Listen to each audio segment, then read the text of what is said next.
Hello, Joel. You ever Hello, realize how great refrigeration is? Are you saying your AC is finally on? Maybe. It might be. I don't know. I was just looking at the produce in my fridge and thought, wow, what a time to be alive. Moon pie. It doesn't even tie into wrestling. Fridges are great. Why are we doing? Why are we here? What are we doing here? I don't know. I don't prep an intro. You know this. I mean, once in a while. I copy and pasted what Joel put for Shayna Baszler's name, so he later corrected it, but I didn't bother to look at his follow-up message. So anyway, Good Lord, I have low bars for this show. Tim. Whatever. She's getting buried. We're not even going to be talking about her in a few months, right? Is that the bit? That's the bit. Here we are. So who cares how her name is spelt because she's going underground. Oh yeah, she is just going. They're just burying her right down to the bottom and stuff.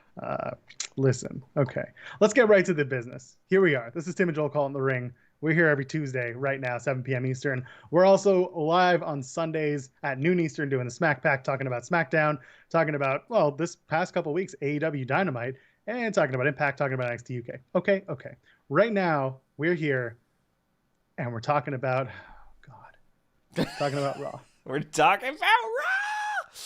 Great show last night. So let me point this out first, because we are going to do the Shayna discourse, aren't we? I guess. I don't know. Yeah, we are.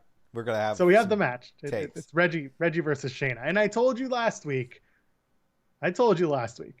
Shayna was going to get the leg, and it was going to go the stanky leg, and then Reggie was going to roll her up and pin her and get the 3. And everyone was like, no way Reggie can lose this match. Or no way Reggie's going to win this match. And I'm sitting there like, Reggie didn't beat anyone else. And Reggie's been made to look the fool. Come lose. On. He's a great man. Great wrestler. Great sommelier. And so Reggie wins, to the shock of what should have been nobody. Yeah, roll up city last night in general. Yes, roll ups and distractions. That's what we do on. Yeah. So I'm asking the question: is it bad booking?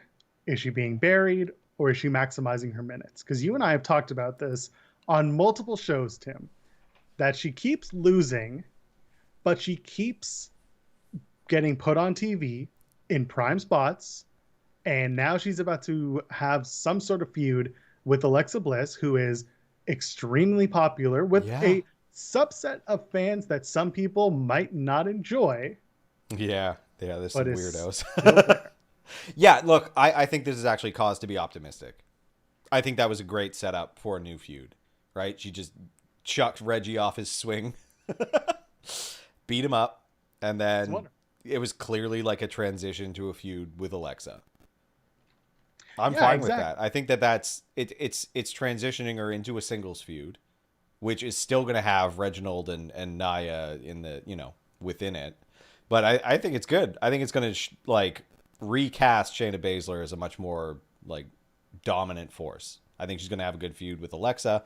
I don't know that she'll win the feud. I don't know that she's coming out on top, but it'll at least bring her back into a more interesting storyline. And whatever, she'll get a pay-per-view match out of it. So that isn't tag team nonsense.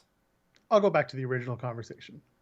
When Shayna Baszler came in, she was known as this MMA kick-ass person who did moves and won championships. She was an ass kicker. Great. And then Vince decided, no, I want more. I want a character. Yeah. And the best thing they could have done with her was what they've done, putting her with Nia, because she plays off of her perfectly. There is more character in Shayna Baszler than there ever has been, in my opinion. Does that mean she's being booked well? No. No, there's probably better ways to have done this. I think that the doll fight is going to be it's weird they've just handed Bray's character to Alexa. No doubt, but whatever, it's something instead of nothing, which being the tag championship was still, or the tag champion was still it was borderline nothing. They had some dorky bits. I don't mind the Reginald stuff, honestly, but I mostly laugh at it. And because I don't take this shit seriously, but also because I see Shayna's booking, Shayna's moments on TV. I see it as her opportunity to be more of a person and less of a MMA ass kicker, whatever. Yeah, and I mean, she's still got elements of that. Like, that sit down, like, we gotta have a chat. You see how I handle my business was, like, good. Liked it. Yeah. I just want that, and I'm fine with that. I don't think she's getting buried, and I think people who think, that... Let me put it like this. If you're not on TV... You're buried. You're probably getting buried. Yeah, that's the thing. It's like, if you're on TV, you're not getting buried. That's like... Like, what do you... Okay. I mean, if she disappears after this, sure, but that doesn't seem like where that's going at all. Yeah. It's a very straightforward conversation to have if you've ever worked in the sphere. They're not actively making her look stupid to the point where she's completely unbelievable, because she keeps getting caught in the stupidest of positions, but that doesn't mean she's working stupidly. No, like she's been in like all of these kind of comedy spots, which is interesting because, again, it is developing her character, because she's been no nonsense the entire time. She just has had to put up with a bunch of nonsense because it brought her to gold for a little while. So it makes sense. It's fine. It's good. Let's talk about gold. Hold on. I just want to say a little bit that was nice, funny. Reginald, Nia Jax, after Reggie's match. When he spoke French, he said, "Perfect. I'll see you later." And she's like, "I love it when you talk like that." And that's a very boring thing to say. Like, that's true. I like that. And if you like the video, go ahead, tap the like. Maybe you just want to do it because it's my birthday and you want to be nice, and I appreciate that. In the meantime, you can also subscribe to us here because we're here often enough, and we got more content coming your way.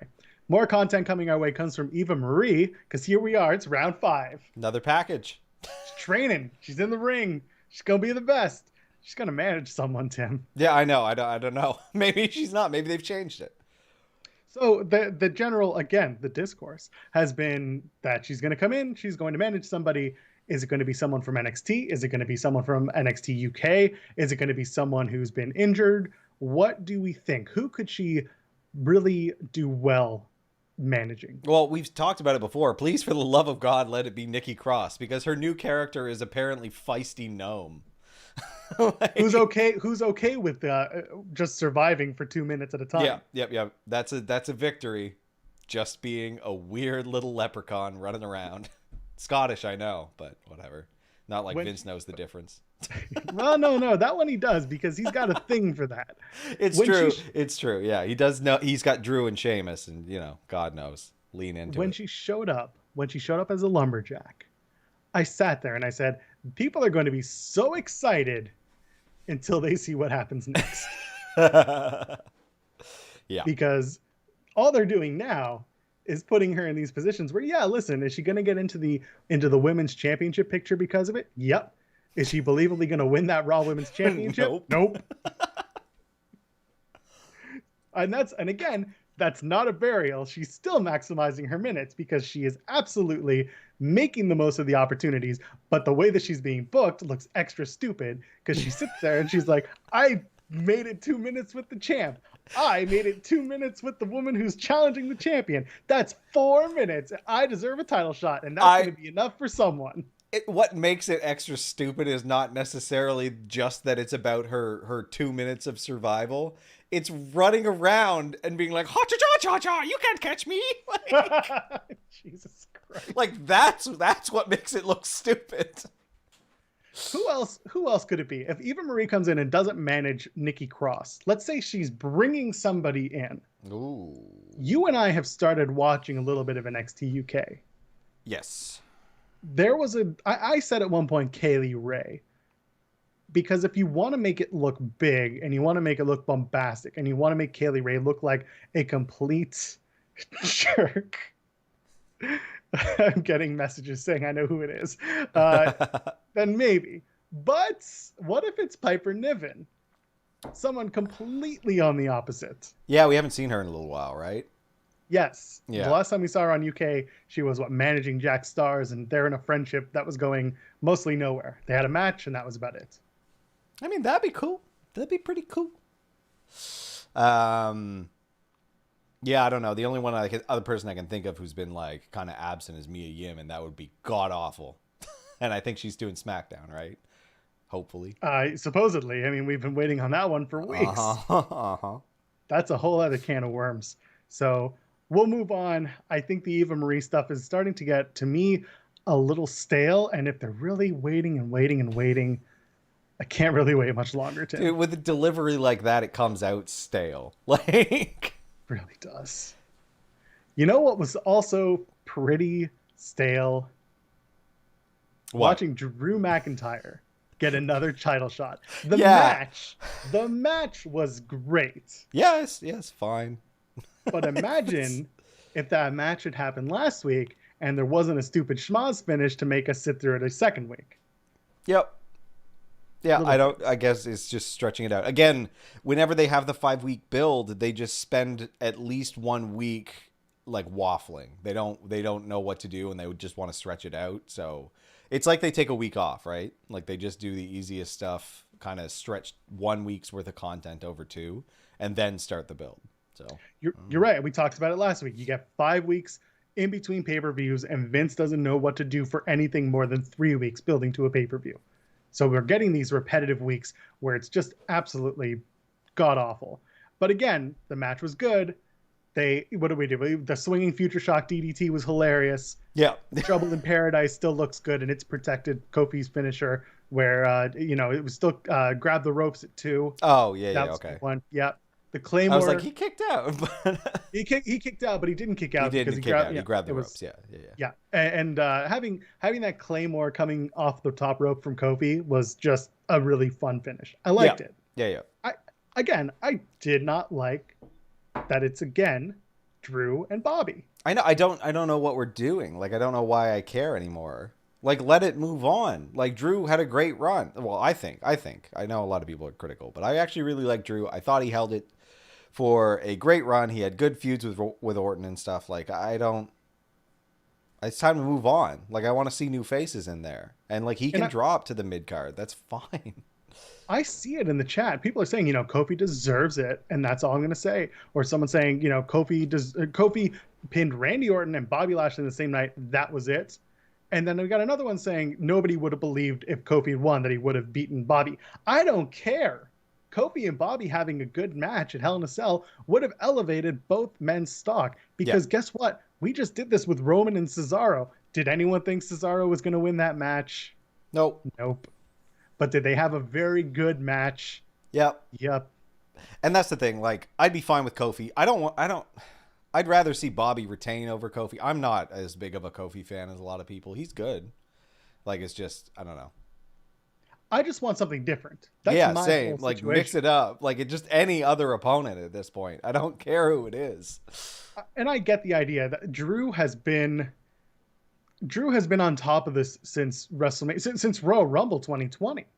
Yeah, when they played that back, I was like, no, this has been a good run. Please move on. Like, I'm looking for something else. If Drew wins, then it's really to get Drew, and this is the discourse for the last few, really since Mania, that it's to get the belt back on Drew so that he gets to be the guy in front of the fans.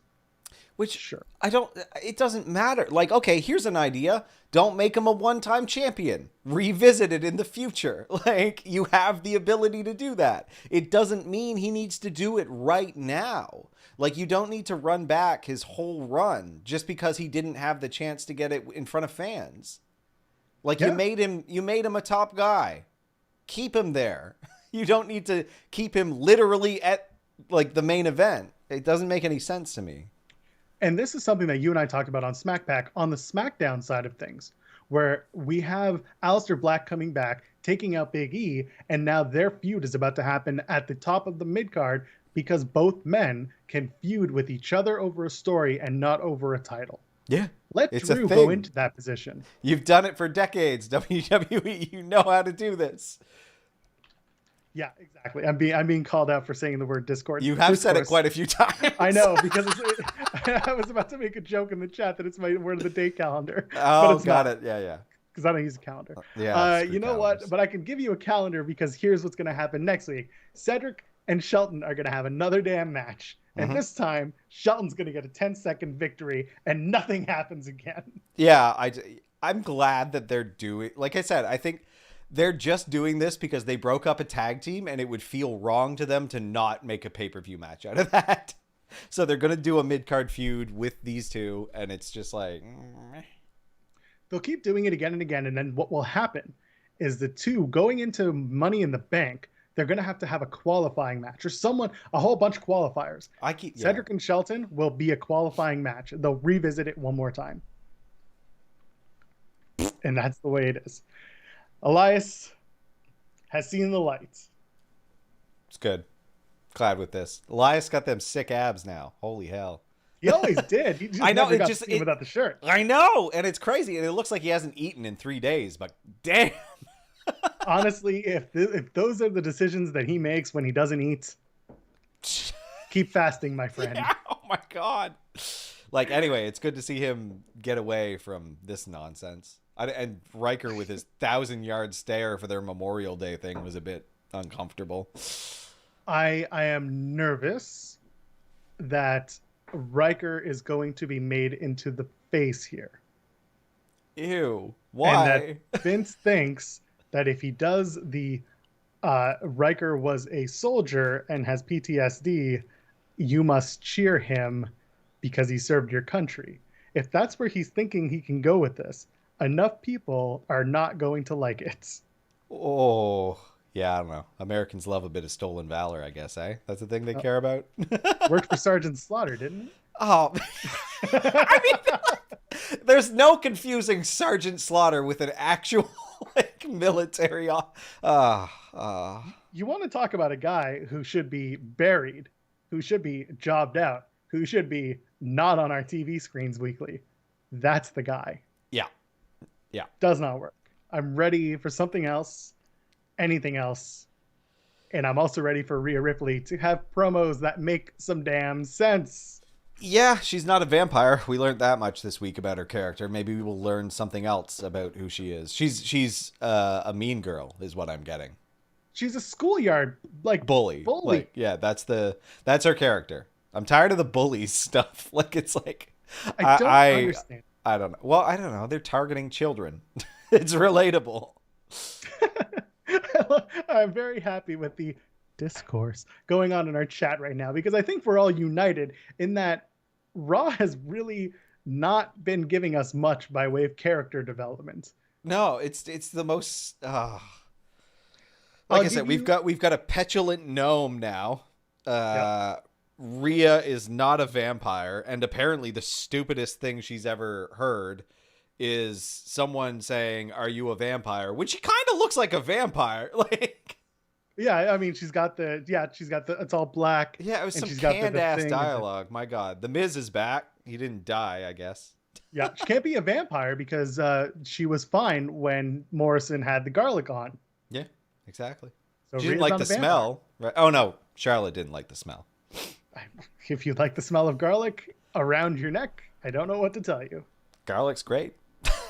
Let me give you at least 2 things from Raw that I was happy with. What? The first is Jimmy Smith. He was good. Yeah. Yeah. So he's joined the team. This was his first week. And we talked about it over on Twitch today on the Fightful side of things.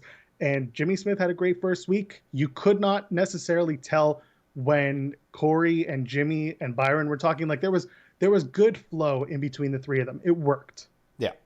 And he had a lot to say. And he said it at the right time. Everything carried. I'm good with that. Yeah, he was good. No complaints.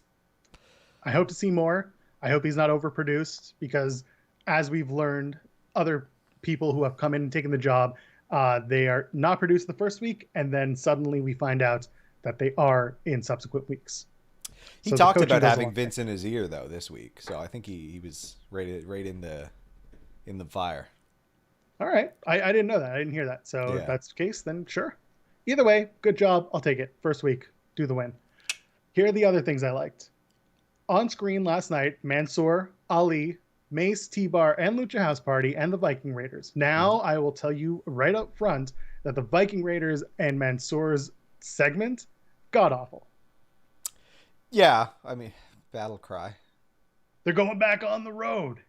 You got to get ready to go back on the road. If you're going to criticize it for that, that's literally every single segment they had this week was we're going back on the road. But if we're going back on the road, you have to get ready to be back on the road. And you have to eat to get back on the road. And don't forget, in your car, get some gas because you're going back on the road. Because WWE doesn't cover that shit. God forbid. Yeah. I like Ali coming back, and I like Ali just being like, you shouldn't trust anybody, and Mansoor just saying, why do I trust you? Which is good, because I was like, well, that's a stupid thing to say. He should, oh, there he goes. Okay, cool. Fine. Yeah, it worked. We're going back on the road. A lot of my friends, Tim, were back on the road, and they went to Florida, and they went to Jacksonville, and they watched AEW Double or Nothing this past Sunday. We weren't there. No. We were watching along on YouTube. Sorry, on on Twitch. Twitch.tv/Fightful Gaming. We enjoyed the show.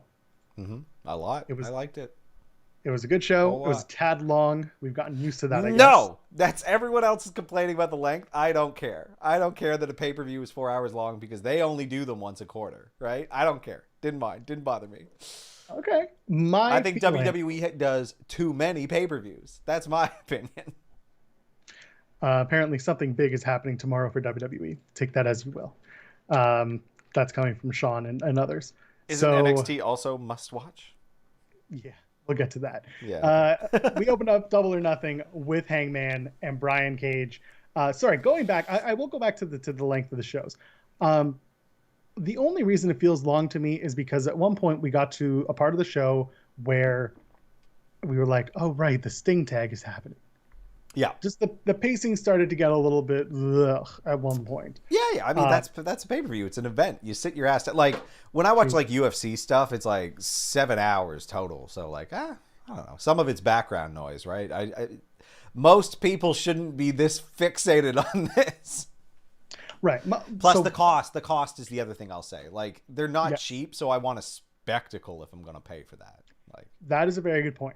My only other point when it comes to the timing is that would it make sense to you knowing that TNT once a quarter was going to be given a super card? Would that make it more likely or more okay for the pay-per-views to run a little shorter, or would you still want them to be 4+ hours? No, see, that's what I don't like about, like, I don't like AEW's dumb, weird shows. Same thing with Impact. They have, like, they've got two competing services, or not competing, but like two services to deal with, and I hate it. Like, I don't like that they make it feels like there's a special thing every 2 weeks. It's like AEW with their, whatever, Leprechaun Day, the St. Pat's one. And like Slam. Yeah, like all of that stuff. I don't care. I hate it. It's Dynamite under a different name. Like, it makes no difference to me. I miss, like, traditional, like, at most once a month pay-per-views, like no brands, no, like just do a thing. Just one special night a month at most. Like, and I prefer the quarters. If they're going to do that, yeah, I think they should shorten the pay-per-views. If they're going to do these big long cards every so often too. But yeah. I think it's fair. I think honestly part of my issue that I take with it is less that it's a long card.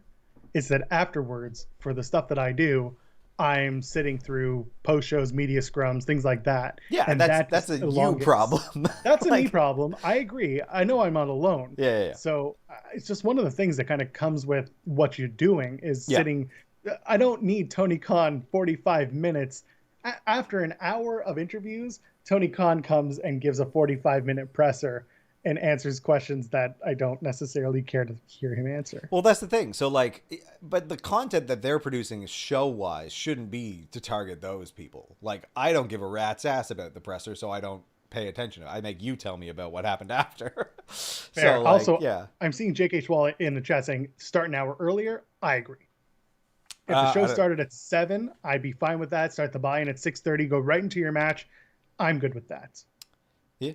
That's fine. Works for me. Okay, let's talk about the actual show. Hangman Page, Brian Cage. We're doing things out of order. We're just kind of going as what was good. Good opener. Right? So good. So good. Very pleased with this match. Like, crazy pleased with it. Like, this, I'll tell you right now, this felt to me, I had kind of high expectations for it. And it felt like what Drew and Bobby at WrestleMania, like what I expected it to be with the fans and stuff, you know? But these two delivered, whereas Drew and Bobby, like, good match, but it started kind of, the nerves and the delays, I think, got to them. So this really felt strong. Really, really dug it. Yeah, Paige came out way over, as expected. At with the his same stupid time, gear. Yeah, whatever. I'm fine with it. He was defined down a bit during the pandemic, so some people were wondering how would people react to Hangman Page coming out during a pay-per-view. But I think because there's this whole AEW title at All Out theory that's been going around, that people are kind of backing at Adam Page being like, we're getting closer to him being a champion again. Yeah, so I mean, he walked out and you could tell he is over. Yeah. Meanwhile, Cage, again, teasing his departure from Team Taz. Mm-hmm. Respect finish, I called it. You did. Yeah. But Hook. Butt Hook. There you go. Sup. Anyway, okay. Next match. Hook exists. Took on Rod and Todd Buck.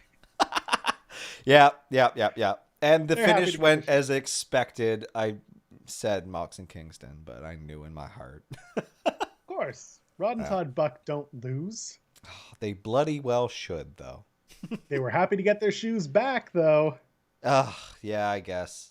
On BTE, they were cutting promos about buying shoes and taking no L's and $1,500, no problem for shoes. I know how much you love spending money on shoes. So Mox took the pin. Yeah, that was the big surprise, right? Yeah, he really wanted to put them over strong. I guess they need it. Those young bucks, so young, so promising. So Rod, so Todd, so Bucks. I don't know. They got to learn how to deliver their stupid knee. They're doing it safely. I got it. It's a bunch of old WWF callbacks to the way that they were wrestling an old school tag match. I enjoyed that. Yeah, they do that. They do that stuff well. They always have, right? And we talked about it on the show. When they were doing this as faces, I wasn't really getting into it. Now that they're heels and they can kind of make it more obnoxious and meta-y. Oh, yeah. I'm fine with it. Because now it's just like, I hate it and I should hate it. Big prefer them as heels. Like, they are much better in this role. And they're choosing stuff that I legitimately can't stand. So they're getting mad heat from me.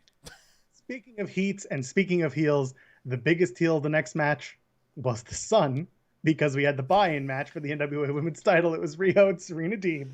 Oh boy, it was really good. I did, Deeb's put on 2 tremendous matches in a row for me, which I enjoy. So and just watching Serena Deeb come back from injury and have these matches, especially against someone like Riho, who again is tiny and was able to be ragdolled throughout the entire match. Big win. Loved it. Yeah, she came off as fierce. Yes. Love it. Love the ending. Just Serena just going after the knee, smacking into the mat just to get to that finishing sequence. Big fan. I mean, if she can actually do this in NWA, maybe Billy's onto something. Maybe he will get that run at the top. Find out this weekend when the pay-per-view that they just announced the card for, and the show is about 6 days away. Did you see the photo of Serena Deeb wearing her Woman of 1,000 Holds shirt with Dean Malenko, the Man of 1,000 Holds? No. Very happy to see that. It's That's nice. Cool. Dean Malenko seems cool. Also happy to see Mark Henry. He is all elite. And the dude who found out about the story and broke it on the internet, you know how he found out about it? How? Grindr. Happy Pride Month, Tim. He matched with someone on Grindr. The person said, "Are you staying at the Omni?" And they said, "I just saw a guy from the WWF. Do you want to guess who it is?" And they found out it was Mark Henry. That's awesome. He'll be a part of Rampage. He's a coach. He's an analyst, whatever that's going to mean, because Friday on Dynamite, he's going to speak. Any extra thoughts on Mark Henry joining AEW? It's fine. There's too many damn people. I'm not, again, I'll say it 1,000 times. I'm not a nostalgia guy. I don't care. Fair. Yeah, he slimmed down though. That's good. He's an analyst for a fake sport. I don't care. Fake? What do you say? Yeah. you fucking heard me. Yep. Well, I'm over it. Let's move on. Do we want to talk about it? I think, oh man, I said so much about my piece on this when it happened. Homelander. He looked like Homelander. Like it's crazy how fashy that was. Oh boy, taking on the Olympian in one hell of a crowd dying moment. Yeah. 40 chess is how we've been discussing this heel turn. Again, if he does that, it's not the audience to be playing around with this for. Oh, because they're not going to get it. And I don't think Cody is. I think he would look at someone like Homelander and be like, yeah, dominant. And the veterans and the dog. That dog was so cute and looked so damn sad, Tim. He's got PTSD. What do you want? He's a sad doggo. They made him do awful shit. It was so bad. He did the vertebreaker, for Christ's sake. So boring. Boring finish. I don't know what we were expecting. But I didn't expect him to come out looking like Homelander. And that's the only thing that saved the 40 chess theory for me. Which, again, it's not... This is a dangerous audience to be doing that with. Not good. So we're recording this series that we're going to put out where you show me these promos, and I saw the Hard Times promo by his damn daddy for the first time in my life, and the contrast between that and who Cody is was just like glaring. It's like mid-Reagan, post-Reagan. Awful.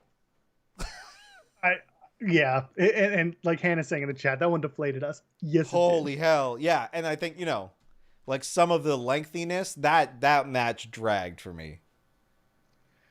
Friday on Dynamite, Cody and Lee Johnson team up to take on QT Marshall and Anthony Ogogo.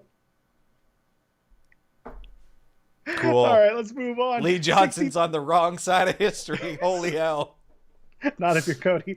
It's Sting and Darby Allin taking on Ethan Page and Scorpio Sky. Sting had a lot to prove. Sting did a good job. Yep. 6 years away from the ring, he had to prove that he had what it took.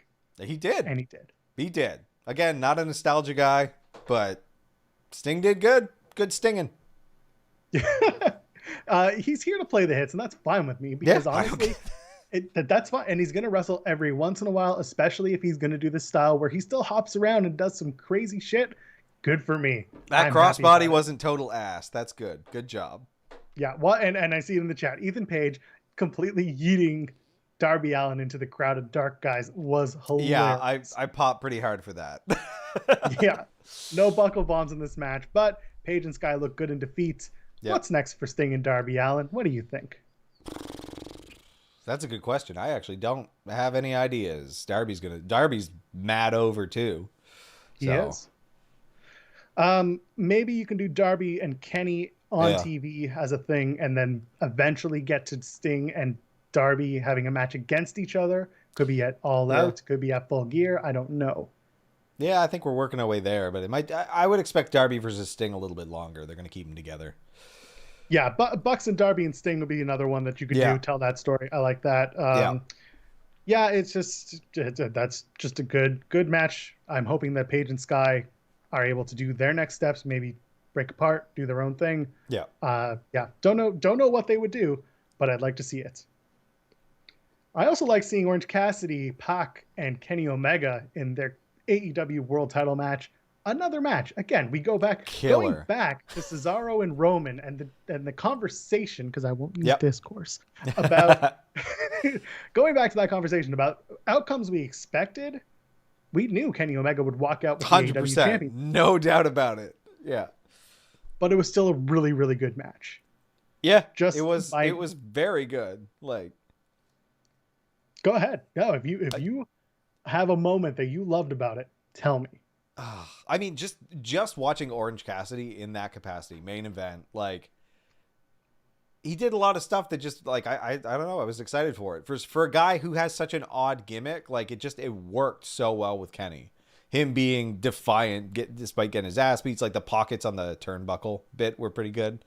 Like, yeah, it's very, very good. Pac hits the Falcon Arrow. No, not the Falcon Arrow. What does he call it? The Black Arrow. Yeah. I wrote down Falcon Arrow. Anyway, Don Callis just yells shit and runs some commentary, goes down to ringside. And then we get into the whole thing with Kenny using all the belts to hit Pac. Comedy. That was great. I loved it. Like, Pac's a bastard. And like he was just like a tour de force in terms of athleticism during this match. So having Kenny have to do that to keep his ass down, it's great. It's great. Because Kenny's, a dastardly villain. I found it interesting that Kenny didn't want to pin Orange Cassidy. Yeah. He threw him out of the ring and saw him for some reason as the bigger threat, despite the fact that Pac was the one kicking Kenny's ass most of the time. Well, do we see a singles match? I think maybe actually, because the story through the match was that like Orange Cassidy just wouldn't die. Like Kenny was whooping his ass quite a bit, and he was defiant, right? So I think that maybe they are transitioning to that.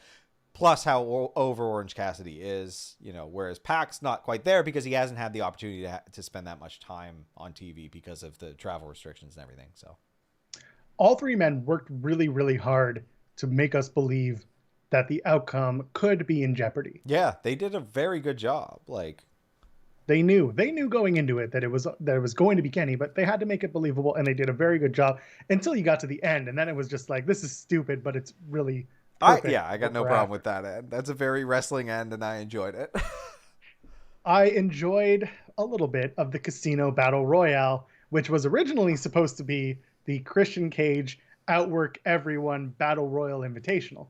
Yes. And he comes out first, and Matt Sydal comes out second. And then for some reason, Christian Cage is outside on the floor sleeping for most of the match. All the way to the point where Leo Rush is the Joker, and all of us on the watch-along are both excited, confused, happy. Why not? Yeah. I liked it. Rush and Matt Sydal were eliminated way earlier than I expected. Way too early, if you ask me. Like they could have put on a more interesting show with that, I think. But this match was meh. It was kind of meh. The ending, big satisfy. Wasn't expecting that at all. So when I saw Jungle Boy as one of the last three, I kind of realized there's no way they can let him not, lose another battle royal that he's made to the end. It would have looked bad. But I like they went with Jungle Boy. I like that it makes sense that Christian, who wants to outwork everyone and get his way to the top, doesn't need to do it by winning a battle royal. No. And maybe he just can't anymore. Maybe he learns that over this time. He came out on Dark Elevation and gave his kudos to Jungle Boy, and then Hardy Party took out Christian Cage. So I guess Christian's going to get himself some friends, and we'll have some 6-man tag action. We'll do Hardy versus Cage. Why not? It's Christian, I guess. Exactly. It's going to be Matt Hardy versus Christian Cage in a feud for a little bit, which I enjoy. Let's do that. Yeah. Friday, we got Nick Comoroto taking on Dustin Rhodes in a bull rope match. Set up via the Battle Royal. I was why is Dustin coming out with a bull rope? Is he a cowboy now? He's a man with a half-painted face. I don't believe him as a cowboy.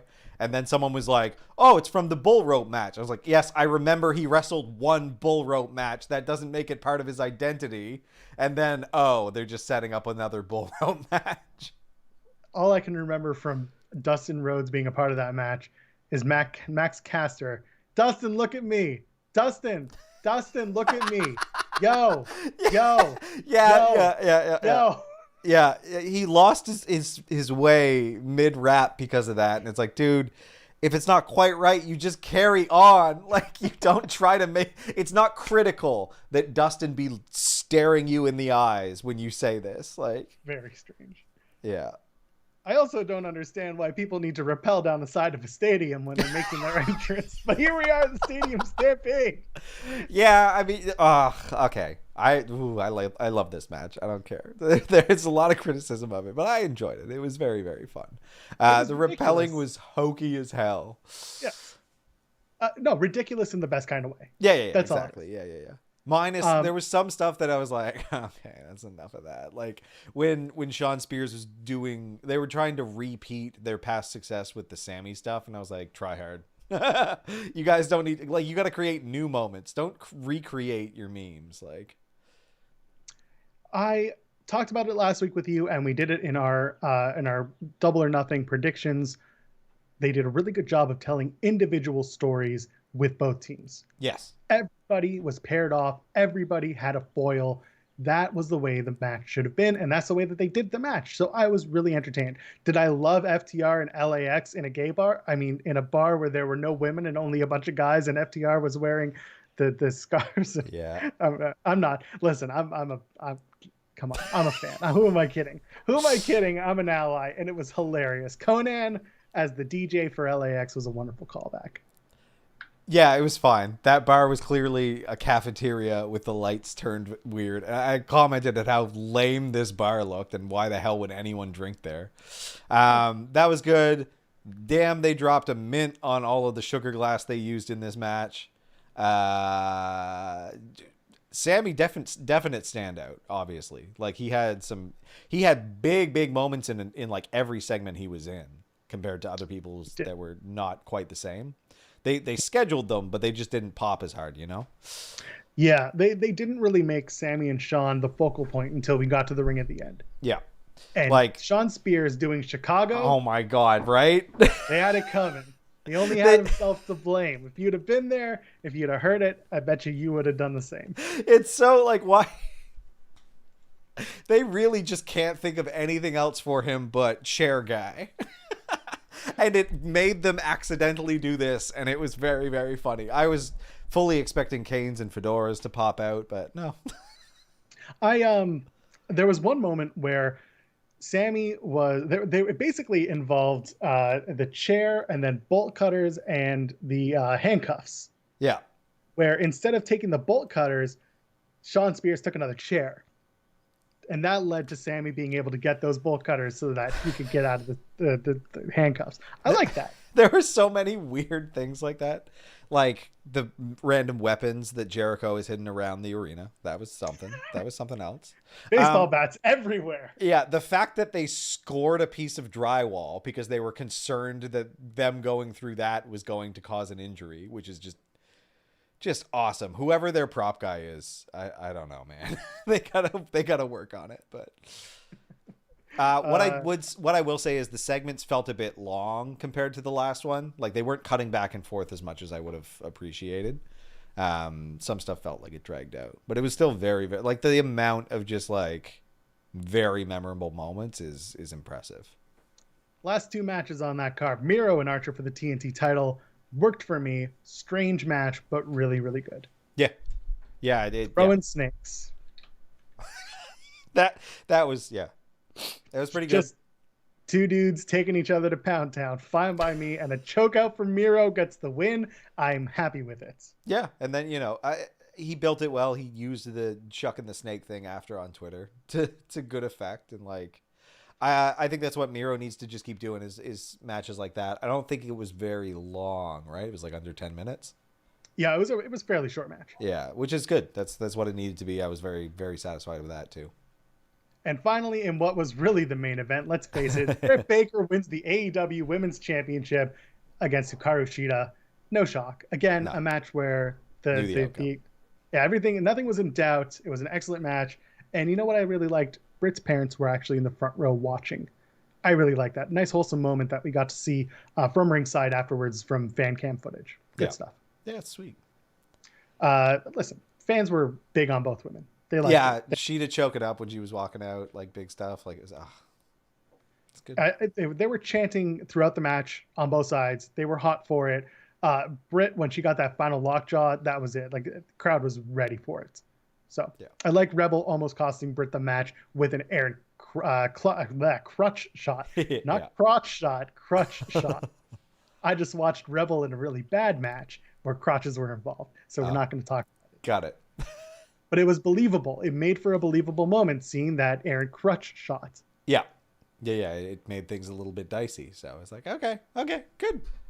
And one day, Tim, someone will hit a Falcon Arrow and get a 3 count. One day. Friday, we have the DMD celebration. We have a brand new AEW Women's Champion. Looking forward to the celebration of Britt Baker. Yeah, she's going to be real mean to whoever's in the audience. She's got to start that. Yeah, she's going to start that. She's going to continue to do what she needs to do, which is like just take that cheap heat and cram it down everyone's throat because, Okay. we're getting to the end. We're getting to NXT. Last week's main event, Baszler and Cross 2. Cross's best match. I'm over Cross. Cool. Yeah, they're doing the right things with him, though, calling him a judo guy. Like, that's probably the best way they can go. And they've got his little, like, medieval get-up going on, which helps bridge the gap between MMA judo guy and spooky supernatural man, I guess, from the entrance. So, like... And Vegas magician. Yeah, it was good. It's funny because I was watching it, and I watched Raw, and I watched Umberto just smash the living shit out of Sheamus's nose. And then I saw the bit where Baszler got Cross up in the apron, and he was giving like the weakest back punches I've ever seen. Yeah. And it's like I was going to criticize them both for some stuff like this because Cross also put on like a very loose rear naked choke. And it's like, this stuff is not hard to do safely and make it look good. But then both of them later on did very, very good work doing the same thing. So it became a bit dicey to criticize them. But I thought that was super weird because like my upper back, you could beat the hell out of that. It's not that bad. Like I can see wanting to punch people in the kidneys, but you should be able to really lay into these muscular ass guys' upper back and not worry about it. It's funny that you talk about the rear naked choke not being really cinched in because once upon a time, John Cena, when he would lock in his STFU finish, that used to drive Stone Cold Steve Austin crazy. He would see it, and whenever he did any show talking about the current product, he would give John Cena shit about it. Good, because but what I'm saying is they need somebody now to go back to a guy like Cross, and God knows there's a plethora backstage at NXT who have that clout, to go up to him and say, hey, buddy, put it in a little bit harder. Yeah, like make it look real. You can wrap your arms around a dude's neck without actually choking him. Like, you should be able to easily tell how much is too much pressure. Like, it should be tight. It shouldn't look like I can drive a car through it. Like, what's next for Finn Balor? Because we have to get somewhere. Does he go back to Raw or SmackDown? That seems to be what people are expecting. Does Finn have a spot in the mid-card of NXT? What do you think? I don't know. I don't know who he is as a character other than like Lone Wolf. So like if he's not fighting for championships in NXT, I don't see where he fits in. We have a triple threat match tonight, opening up the show. Johnny Gargano, Pete Dunne, and Kyle O'Reilly. Cool Kyle. Cool Kyle. Great that he came out of this with such a delightful character. I have a feeling we'll see a fourth man make his return tonight to break up this match or get himself involved in the life of one of these three. So we'll see about that. Quite likely, baby. Oh, baby. All right. We got last week Pete Dunne versus Bobbert Fish. Excellent Bobbert Fish. Good mid-card match, man. Just simple, easy. Dunne elevates the talent that he works with, and I don't know how far Bobby Fish can go in the ring in terms of solo work. I don't know. So my question becomes, where does Bobby Fish go? Does he reunite with Kyle O'Reilly? Do they reform Red Dragon? I don't know. There's some options, right? Like Kyle's probably not going to win tonight because we've seen him, get his shots enough times, I think. It could be, hey man, I came out to help you when you were in trouble.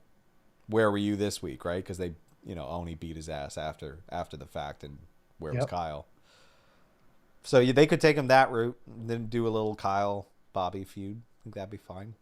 It'd be fine with those two. Yeah. Also tonight, we're going to see for the NXT Tag Team Championships, Legado del Fantasma taking on champions MSK. Listen. We stand Tasma in this house, but I'd be surprised if MSK doesn't win. Yeah. Well, we also stand at MSK, so. That's true. Bronson Reed spoke last week, and that's kind of not why we got to this match, but it only kind of, got us further into this match because Santos Escobar, as we said he would do, came out and stated his claim. He wants the North American Championship. Again, a very straightforward babyface promo for Bronson Reed. Very good. You got a colossal mountain to climb. Very nice. Yes, very nice. Yeah. Very much. And I really like it that every time MSK is evening out the odds, he's going to a new champion. First it was Kushida, and now they found a much larger gentleman in Bronson Reed. Yeah, he's like, I just lost a championship, but now I get another one. Like, okay, that's how it works. Feels like that match will yeah. close out the night. Yeah, which it's good. It's good. It's exciting. We saw the $1 Million Face-Off last week, and LA Knight, came out. Yes. The man is going to be the $1 Million champion. Oh, I love it. I loved everything about this segment, and I love where it's going, and I love that it's going to be LA Knight and Cameron Grimes, and I love that they're going just, we can't keep Cameron Grimes a heel because people love him too much.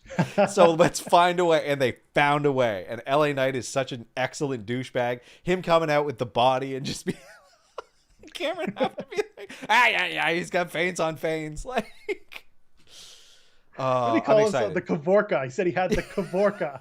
And I'm sitting there like, that's a Seinfeld reference. That is a Seinfeld reference. It's so good. It's so good. And like, seeing the $1 Million Man do this and be like, the $1 Million legacy is such a good, it's such a good little thing. It's such a good bit. It's such a good mid-card, no title feud. Like, this is very well put together. And I don't think Cameron Grimes needs a damn title at the end of the day. No, hell no. He's over. He's over as it is. And this is just a fun feud for him to hopefully win and move up. Or you're going to take LA Knight, and he's going to win that $1 Million championship, parade around with it, and have Ted DiBiase as a manager, and then move up and whatever do next. I was so happy with that because I was like, oh, we haven't seen LA Knight since like his other feud with, I think it was Bronson. And I was like, damn, I want to see more of him. And then boom, like two of the people I want to see more of on NXT doing more shit together. Love it. I want to see more Frankie Monet. She had her debut against Cora Jade. Another person I want to see more of is Cora Jade, the former Elena Black. She's going to be a star, man. She is a kid. I think she's like 19 years old.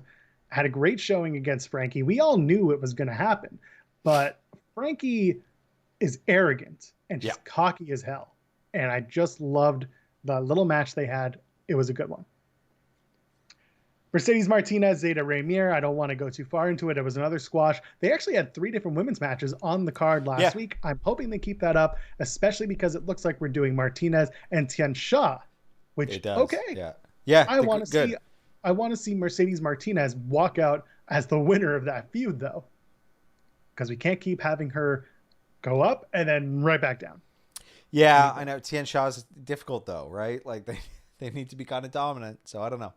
Maybe just a lot of violence with her ultimately winning, but she's got to look kind of downtrodden for a little while along the way. Meanwhile, we had a tag match to open last week. Shotzi and Ember took on Dakota and Raquel. We're teasing that Dakota Kai, Raquel Gonzalez tension, but still no breakup. Yeah. Gonna give it some time. Maybe we got a singles match out of Ember for the title at In Your House. Yeah, I think that'd be good. Like fine with it. Yeah.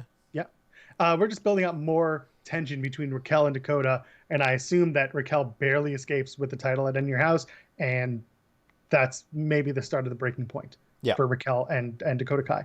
Sure, why not? Don't need that because that already happened.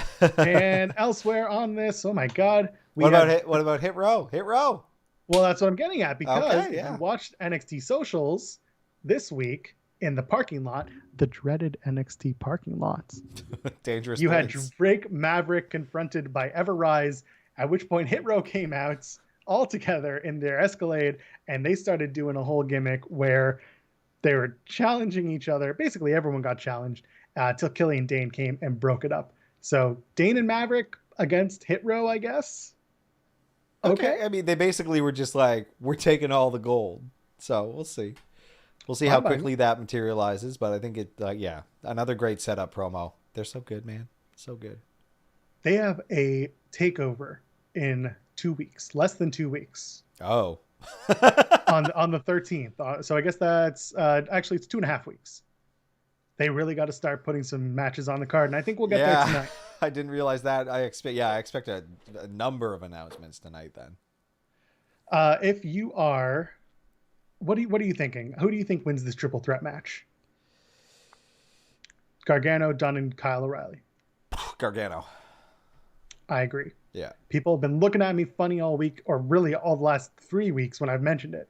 You don't put in that straitjacket submission in front of Gargano and look at him, if you're carrying Cross, looking at Johnny Gargano without something going on.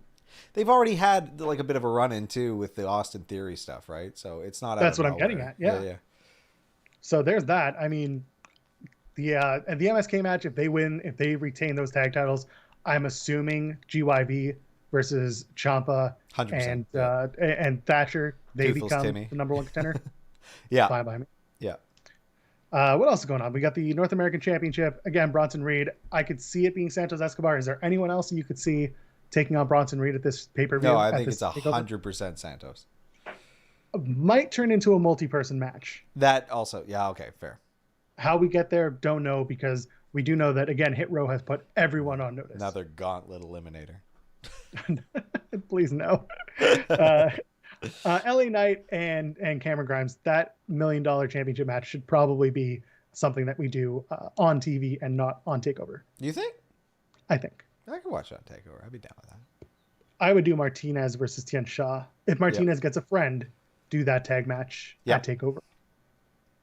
I guess there are women tag champions too. We got to figure that out. The way. Yeah. Oh, Dexter's broken heart. Yeah, the Heartbreak Kid. Dexter That Lumis. was so... That was a good bit. Yeah, who goes up against them? I don't know. Casey Catanzaro. I was about to say that's the only other tag team I can think of. Or you can put what's her face? Stark. Zoe Stark. Zoe Stark, yeah. Team her up with somebody, but then they have to ascend the rankings real fast. Yeah, I don't know. It's tough. I wouldn't be... Yeah. Oof. Might not happen this month. NXT starts in a few minutes. Go settle up. Get ready for the show. In the meantime, Tim, where can the kids find you on the internet? Kids can find me at TimStoneP, TimbStonep on Twitter. I would prefer fully grown adults, though, only, exclusively. I don't want to talk to kids. We're at Tim and Joel Pod. I don't care how you talk to us. We're there, too. We do SmackPack Sundays at noon.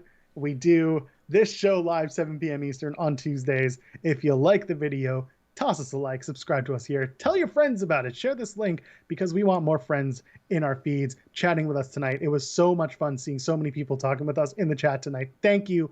I appreciate it. And finally, I am at Joel Pearl, JoelPearl.